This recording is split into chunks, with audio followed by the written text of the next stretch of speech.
pass you on to Ian. Thanks very much. Well, I think I should begin by saying that possibly I'm not the Ian Wood that you're hoping I am, because I was talking to one of our members just downstairs about this, and of course the other Ian Wood is the guy who's good news, he's still around with us, and he used to be the Scotsman's sports editor, a great Hibernian and a great football reporter. So I'm sorry to disappoint you, but Robbie was reminding us when we were downstairs that when I worked on the Scotsman, I didn't work on them for them full time, but I used to do a bit for them, not about football. The other Ian Wood, he and I sometimes got each other's cheques. Invariably his cheques were bigger than mine. Deservedly so, because he's a great reporter. It's not my place to be saying it, but he might be a great guy to have down one night to talk about the glory days, because he was there and covered. He got expensive. A lot of it. £50 man. There's only £400 left in the kit. He's a very funny guy. I've heard him speak at one or two events. He's a good laugh. He's good. But anyway, it's a real honour to have been asked to come here tonight to talk to this branch, because what you're doing here is eminently worthy of those who founded Hibernian. I've got to begin by saying that. Humble men, poor men, but men of vision who came over to Scotland with really little they could call their own except the clothes on their backs and their faith. Their story's been very well told, far better than I'd ever have been able to do it, by people like Alan Lupton, and there have been others. And it's not a story you could forget. We all walked past that terrific picture of Pat Stanton back there beside the door. And who could forget the story of his direct ancestor? I think you all know this story, but it's worth reminding ourselves of it. Michael Wheelahan, whose parents came to Scotland in 1858. They arrived off the boat in Glasgow with the promise of work in Edinburgh. And Michael Wheelahan was 4 years old. He had an older sister, and his mother, Bridget, their mother, Bridget, had a 4-week-old baby. And of course they set off on foot to Edinburgh, the only way they could do it. And the baby died on the road. I think they were within sight of Edinburgh. That's how the story is generally told. But they came here to join a growing community in the Cowgate, as we all know, Little Ireland, it was starting to be called. And Alan Lupton, in the first volume, it's 3 books he did, didn't he, on Hibernian. The first volume, he tells us that it was probably Michael Wheelahan who thought of the name Hibernian, the old Roman name for Ireland, of course, Latin name, that he maybe can be credited with thinking of the name. But there were a lot of other clubs called Hibernian. Clubs all over Scotland, of course, that took that name, but we lost it out. But it was a common enough name for people of immediate Irish descent, first generation Irish in Scotland, to take. And Alan Lupton, I think, cites 30 or 40 football clubs at different times. They didn't all last out for very long, who called themselves Hibernian. But given the level of prejudice against the Irish community in Edinburgh and Scotland at that time, it was still a bold move to go for that name. Because after all, the Edinburgh Football Association in 1875 didn't want to have a club of Irish and Catholic origin playing in the leagues that they ran, and the SFA, as I'm sure you know, backed them initially on that stance, and then changed their minds and backed off.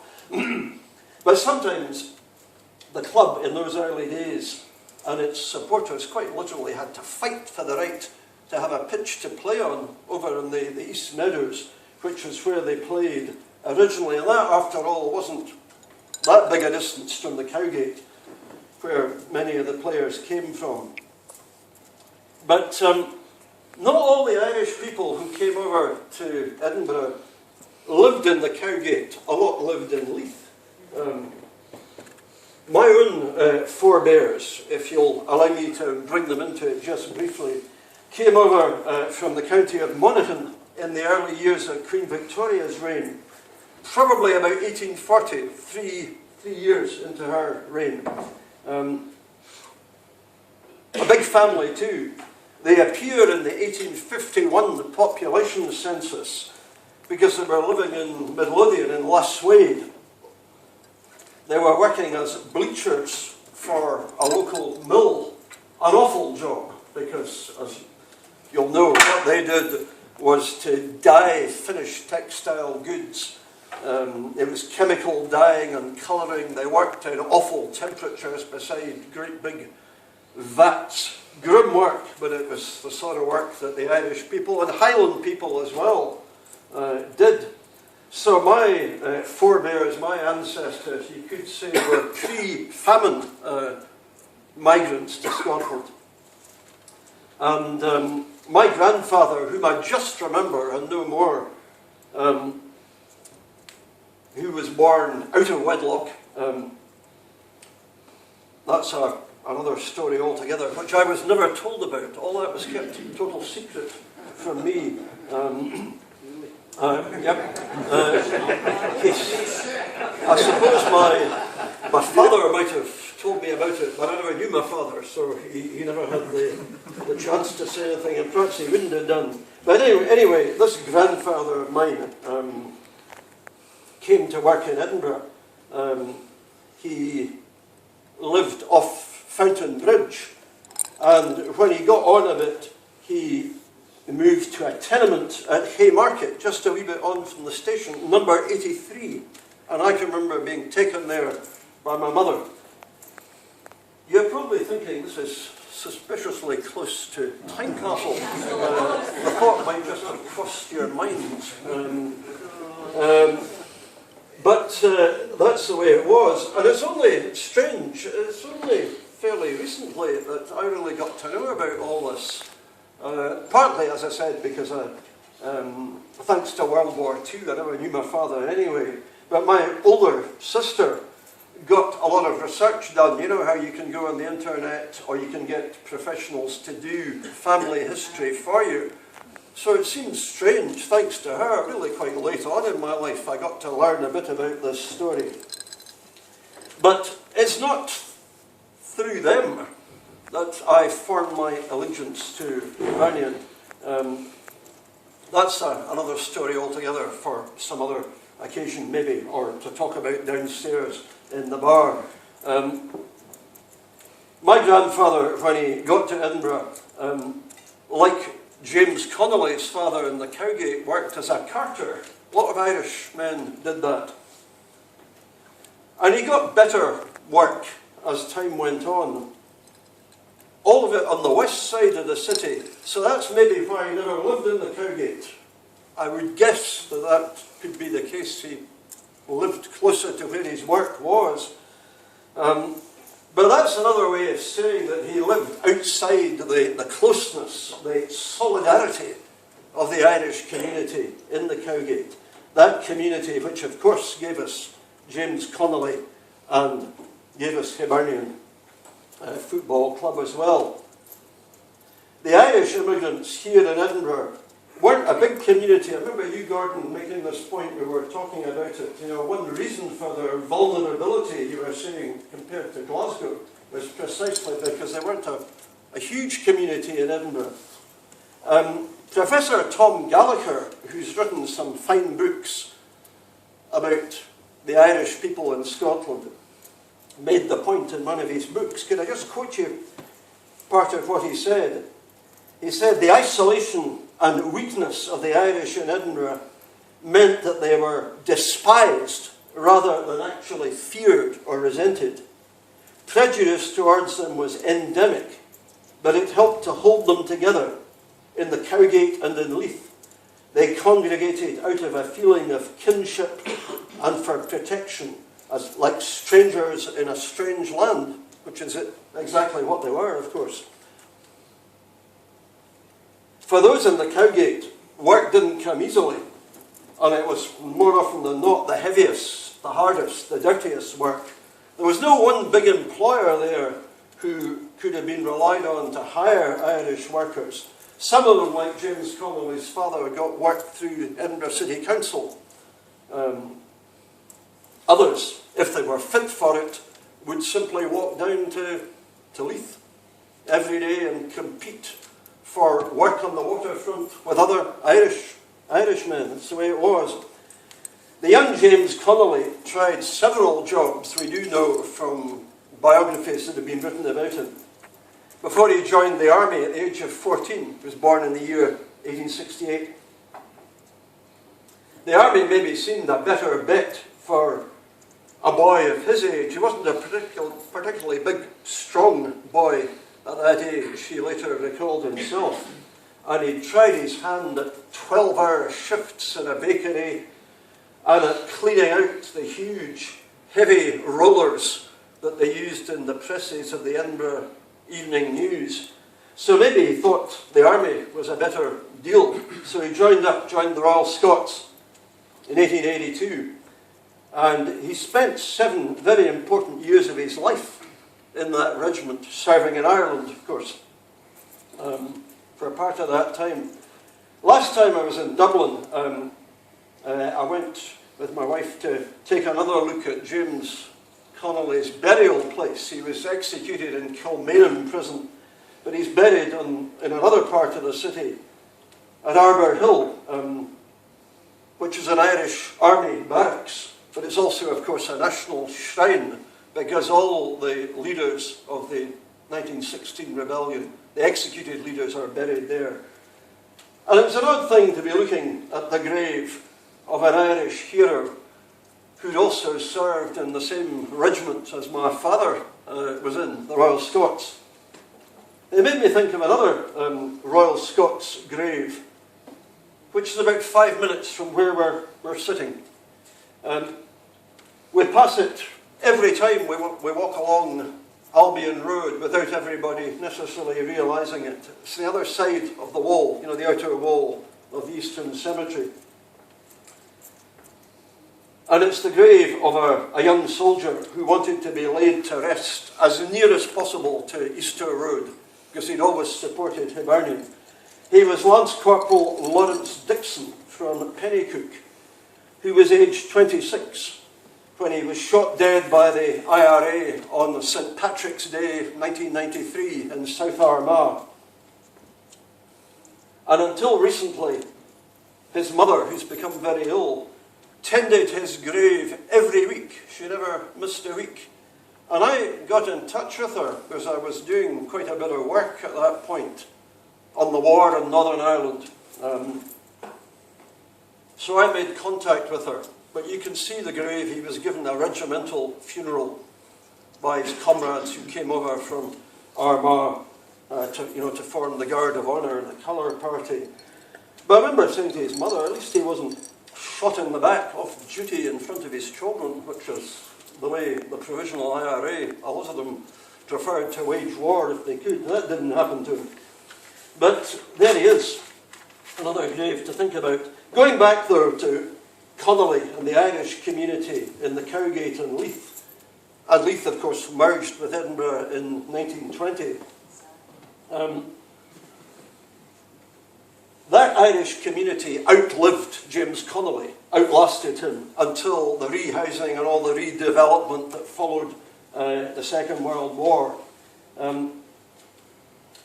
As I said a minute ago, and I was taking up Gordon's point, it was never a huge Irish community compared to Glasgow, but because of that it was a vulnerable community, as events of the period between the two world wars proved, when a very crude form of political Protestantism took the stage in Scotland.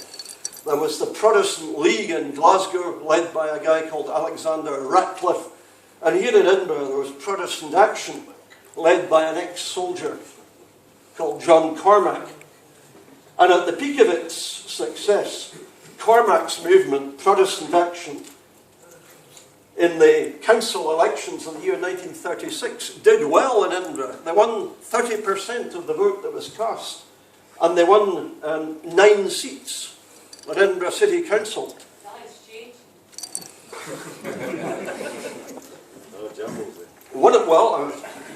I'm just going on to that. One of those seats was won in Gardaí in 1936, and Protestant Action had carried out apparently a leafleting campaign to coincide with home games at Tynecastle. But it was an odd business. Cormack himself, the following year in 1937, decided they might be able to win another seat in Gardaí. And in those days in Edinburgh, it's all changed now, it was possible to stand for more than one council seat. And if you lost in one place, you could take your seat if you got lucky in the other one. But interesting, the following year, Cormack put himself up, or was nominated for another Gardaí award, and he got nowhere. He was decisively defeated by Labour. So we must, of course, always take a balanced view of Jambo land. I'm sure we're all capable of doing that. In 1936, they won a seat. Following year, they lost one. And, in fact, they didn't stay the course in Edinburgh politically. Their success was very temporary. They were never a cohesive force on the council. They relied an awful lot on Cormack, whom I can remember hearing speak at the Mound on Sunday nights. He died in 1978 when he was knocking 80, I think. Is that right? Barney had them as well. Yes, I think looking around here, I can see, hoping to see people older than I am. But who knows, maybe 1 or 2. Yeah, he was... Eventually he became quite an attraction on a Sunday night when at a time when there wasn't a lot to do in Edinburgh. You were reduced to going to the Mound to listening to Cormack raving at the top of his voice. And he was a powerful orator. He had leather lungs. He was like Ian Paisley. He didn't need a microphone, didn't need a sound system. But he was a rabble-rousing populist. He wasn't a fascist in the political sense. People have called him that. He hated the fascist movement and movements like Oswald Mosley's. He thought fascists were Catholics. That was one reason why he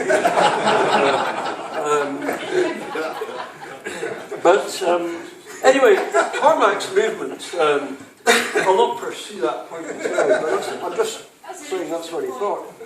But his movement's better remembered for the violence they orchestrated and unleashed for a period of time, at least, against the Catholic community here in Leith, in the Cowgate, at times right up in the city centre, riots around the Usher Hall, stuff like that.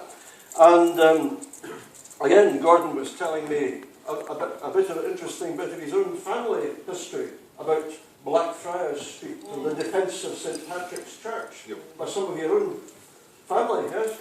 Yes, and they also took turns to knock that guy out at the Mound. It's be 4 or 5 of them, it's your turn this week. It's him or it's him, and they just stand there, push, away they go. Yeah. It's quite a story. If this book I've got here, Edinburgh Divided, by the guy I mentioned, a good friend of mine, Tom Gallagher, is long out of print. But that gives you a very vivid rerun of the whole story, Cormack's movement, the rise and continued rise of John Cormack. Good read, excellent read. He was sacked as a postman for opening the Archbishop's name. Yes, yes. Oh, he was preoccupied with the presence of Catholics in the post office. Yes. Well done, not divine. Well done. Right. A divine intervention.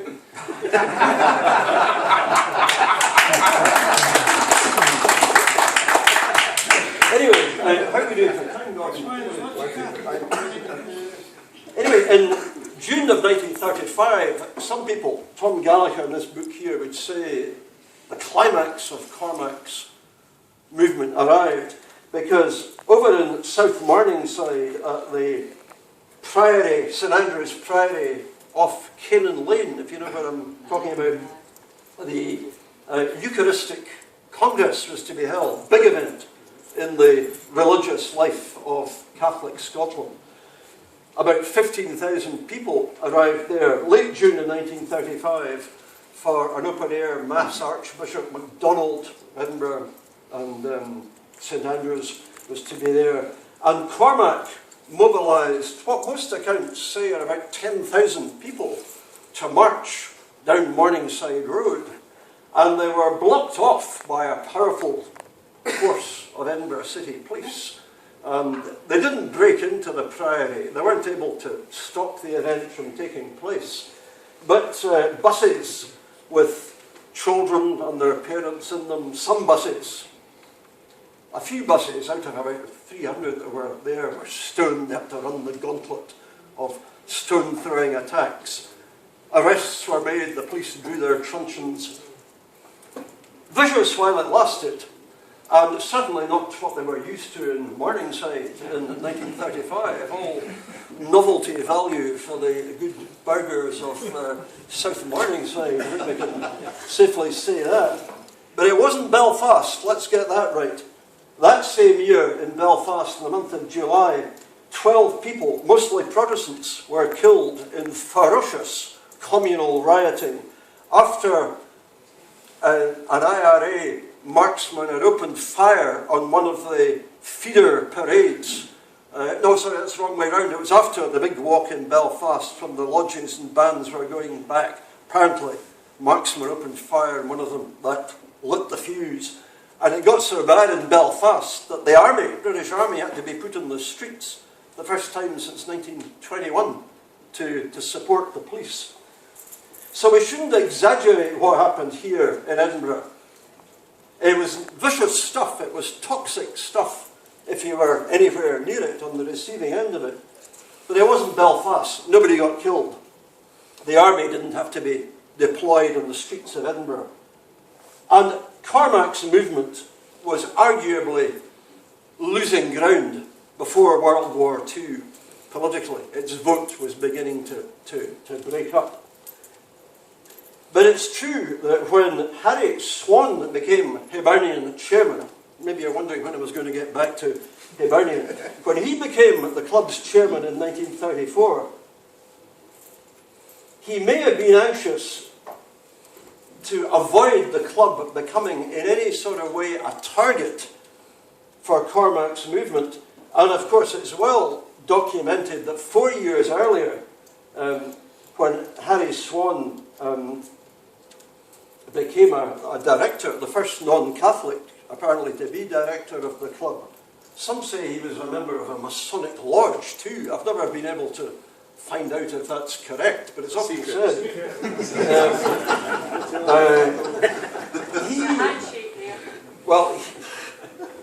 Swan, one of the things he's famous for was, of course, when they were rebuilding the original stand, that he removed the harp emblem. That's always quoted against it. And some people who've written more about the club history say that he chaired one or two board meetings where it was debated, the question was debated of changing the club's strip, changing the club's name. That, thank God, never happened. But because of that, Harry Swan has had quite a bad press from Hibernian historians.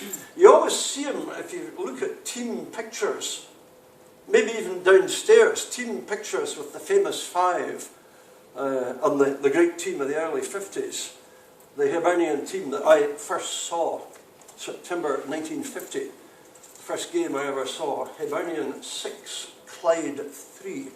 At Easter Road. Harry Swan was the chairman, but he's always in the pictures, always standing at the end of the row in a three-piece suit. He's had a bad press, but on the other hand, he did preside over glory days days when they came in the early 1950s. I suppose we can't take that from him. But it's probably true that he was he was a well-wisher to the club, like Rod Petrie. He wanted the club to succeed. He didn't want it to be drawn in to potential sectarian politics in Edinburgh. That sounds like making a case for him, maybe. Ian, do you think he was being ecumenical? I'm not sure if he'd have reached for Is that that word. polite? Is that polite? I think he was a businessman. He wanted the club to do well financially and succeed. He thought there was potential support to be alienated. But I think the jury can stay out on the reign of Harry Swan, which lasted quite a long time. But in fact, the club was never targeted directly by Protestant action, not that I'm aware of. And yet, a lot of the movement's activism was in Leith. Cormac thought of his support base as being in Leith, rather than anywhere else. But there's one former member of Protestant action still with us, and I know him quite well because he lives in the next street to me in Portobello. And he is a regular communicant at the wee Episcopal church, the wee Scottish Episcopal church, just at the corner, about 2 minutes walk from where we're sitting. Well, he would not deny that he was an active member of Cormac's movement. And I've always been told by Orange men, some senior ones that I happen to have got to know in the line of duty, that this man, if you're really wanting to know, I can tell you who he is. He's always reported by other Orange men, and this guy rose high in the Orange Order. He's always described by them as a secret Hibernian supporter. So I met him once, not long ago. I was walking down Easter Road, attired in my scarf, heading for our home game, and here he was. He was this guy coming up the road. So I, of course, berated him and told him it was time he came out of the closet and turned round, walked the other way with us, but he was probably heading on to an Orange Lodge meeting in some part of the city, so I let it go at that. Unmistakable figure. If you see the Orange Order on parade in Edinburgh, he's always at the front, because he's a senior office bearer, and he walks like a penguin. He walks with his feet out. Never Shirley MacLean, is that? JG? Yeah, I knew people, if I went far enough, I knew you'd identify him. I worked with him. Civil service, yes, he worked the Civil service, DSS. Yeah. Anyway, I know him very well, and he's, because he's a near neighbour, I went to see him when he was pretty ill, not recently, and he's got a house stuffed with books. He's got more books than I've got in my house. His house is like a library. Strange guy, not a daft guy, but anyway, he is who he is, and that's his church along the end of the sunny side, the corner there. But Harry Swan was still playing a careful game on Hibernian's behalf, as he would have seen it in the early 1950s, when serious crowd violence returned to Rangers and Celtic games in Glasgow. That was the point at which you'll maybe remember reading when Celtic came under heavy pressure from the SFA to take down the Irish tricolour from the stand at Parkhead. They didn't fly it on its own, they never did. They flew it with other flags. But because of all the crowd trouble in Glasgow, there was pressure on Celtic, which of course they resisted. And Harry Swan took a lot of flack for supporting the SFA over that. But again, I think he was probably playing what he thought was a careful hand to make sure that Hibernian didn't get drawn into this kind of controversy. I mean, he may well have been wrong about that, but I think that's how he saw it. I think Harry Swan's attitudes were really a product of the time in which he was the chairman, and of his fear of what religious prejudice and sectarianism in Edinburgh might do to harm both Scottish football and to harm Hibernian, even though Cormac's movement was well past its peak by that time, by the 1950s. So you may have overreacted, but I think I've said enough to make the point that Cormac and Protestant action did bring, to a degree, serious sectarian tension to Edinburgh while it lasted. And there was real, going beyond all that, the street violence that took place here in Edinburgh in that interwar period. There was more to it than that. And I think that over a period of time, respectable Scotland, academic Scotland, if you want to say that, didn't want to know about it. They looked the other way. There was a desire to draw a veil over all this. And this book by my friend Tom Gallagher, Edinburgh Divided, John Cormac and No Popery in the 1930s, that book only came out in 1987. And it needed a Glasgow guy, a Glasgow Catholic brought up in Castle Milk to write it. Not anyone from Edinburgh touched the topic. Why was that? Was there a wall of silence in what I'm calling respectable Scotland? Well, this wee book here, nice green and white patterned cover, The Irish in Scotland by Father James Hanley, also out of print. That book came out in 1948 and it's very good. He was, amongst other things, the head of St Mungo's School in Glasgow. A very full treatment of what I'm talking about skimming over tonight. You won't find a thing in it about Cormac or Protestant action. Not a word. Don't ask me why. Perhaps he just didn't want to touch on the subject. It's not there, but it's a good book, and I'm not knocking his book just for that. I'm just making the point that the subject's absent. So could it be that behind the thuggery of Cormac there was a deeper undertow of prejudice? I think the answer to that has to be yes.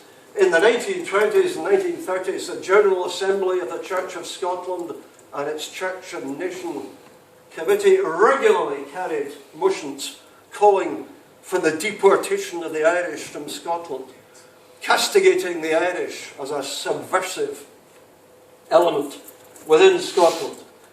They identified the Irish community as the enemy within, to borrow a phrase of Mrs.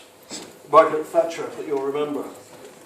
An enemy within, disloyal, subversive of Scotland's Presbyterian Protestant heritage, given to crime, sponging off the state, you name it. We've heard it all since about other ethnic minorities.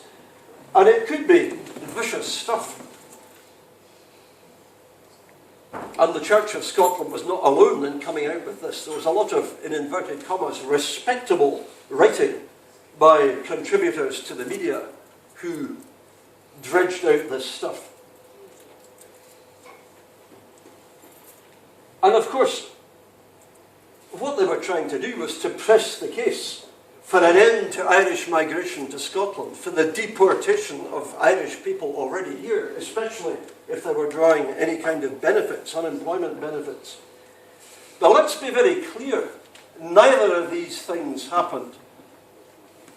No legislation was enacted by any British government to terminate Irish movement over to Scotland, or to England for that matter. No legislation was enacted to deport Irish people from Scotland. It was never going to happen. Why? The new Irish Free State era, as it became in 1937, was legally a part of the British Commonwealth and remained so until 1949, like Australia, like New Zealand. So they couldn't have discriminated against the Irish people in response to this kind of clamour. And the Irish state, the Irish Free State, was part of a common travel area between Ireland and Britain. There was freedom of movement protected by law. And no government, mostly conservative governments in the interwar period, wanted to touch it, so it didn't happen. So politically, all this prejudice that I'm talking about represented by Cormac's movement and its counterpart in Glasgow, Ratcliffe's Protestant League, they didn't achieve anything politically. Guildford 4, Birmingham 6. Sorry? Guildford 4, Birmingham 6. Yeah. Well, That was down to prejudice. Hold on till we get to it. yeah. I don't think that would be my take on it. We can discuss this. What all this left behind, I think, was a sour, bitter legacy of prejudice, which a lot of us here would say has not entirely disappeared.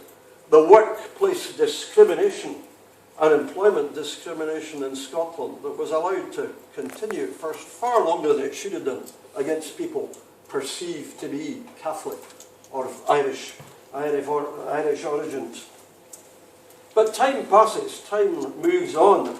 I would be inclined to argue that the Catholic community here in Scotland of Irish descent, and many of us here, I don't doubt, are products of it, possibly most of us, that community has become a well-assimilated community.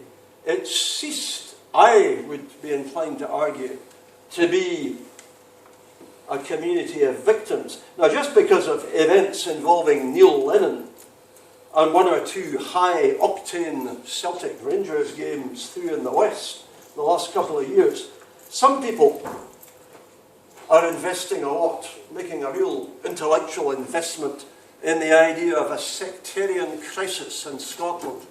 Well, I don't really go along with that, I must admit. My response is, what crisis? Where are the bodies? I've seen the real thing in Northern Ireland, plenty of it, working there. I've known some people well who were murdered in the Troubles in Northern Ireland. I don't think, thank God, Scotland's ever been in danger of travelling that road. So I'd argue for a sense of proportion when we talk about this. Let's not wallow too much in the warm bath of victimhood. That's for Celtic supporters. Let them get on with it. We're a bigger club than them. We don't have to do that, I don't think. I think Scotland has moved on. We're not perfect as a society. There's much that needs to be put right. But there's now a large community of Irish descent that is confident and well assimilated. And our club, Hibernian Football Club, is a triumphant proof of that, despite all our present problems that we've been thinking about earlier at this meeting. Going back to my forebears, as I mentioned earlier, coming over here well before Hibernian was founded, well, Irish they were. That doesn't make me Irish, I'm Scottish. That was a long time since they arrived. And Hibernian's a Scottish club with Irish origins, of course, that we should be proud of. And I give absolute respect to what this branch is doing, and I urge you on with your efforts in the work we've been hearing about tonight. So thank you very much, Chairman. That's all.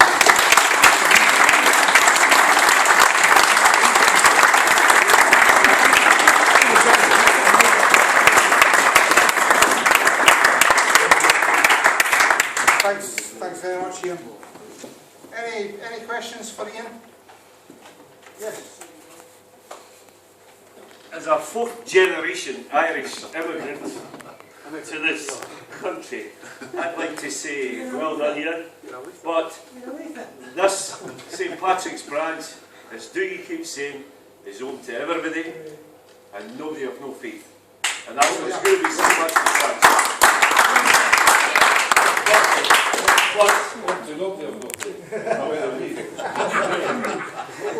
But the best thing is, the Catholic Men's Society is still going. Aye. St Mary's Leith, and there's two of us here. But the heritage of Hibernian Football Club is still going, and the Catholic Men's Society is still going through Hibernian and through ourselves in Leith and St Mary's.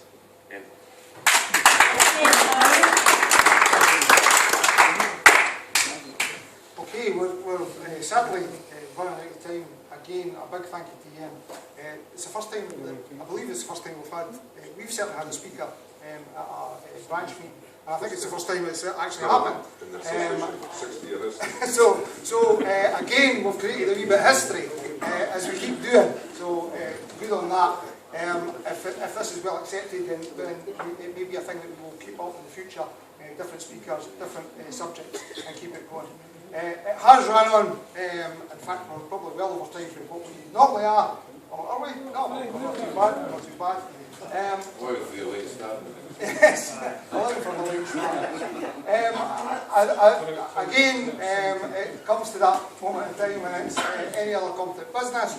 I will try and keep it as tight as I possibly can. Sometimes we get a lot, sometimes we get a little. But let's say it's open now for any other competent business, and everything through the chair, please.